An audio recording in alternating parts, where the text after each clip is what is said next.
Sorry sorry, আমার বান্ধবী না খুব রাগ করছে আমার সাথে। मजा मजा लागे को हवा में उड़ता जाए मेरा लाल दुपट्टा मलमल, मेरे लाल दुपट्टा मल। খুবই মজা লাগছে গাইস। আমি হচ্ছে আমার হেলমেটটাকে নিয়ে দোল দোল দোলনি খাচ্ছি। এই তুই তো আরে ধর, আরো জোরে আরো জোরে।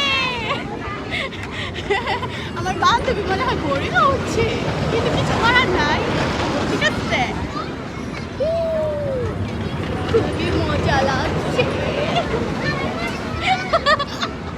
নৌকায় উঠছিলাম, খুবই বোরিং ছিল, ঠিক আছে। আমার তো খুবই মজা লাগছে। আমি তো ঘুমাইসা করতেছি গাইস, এমন অবস্থা, মাথাটা ঘুরছে।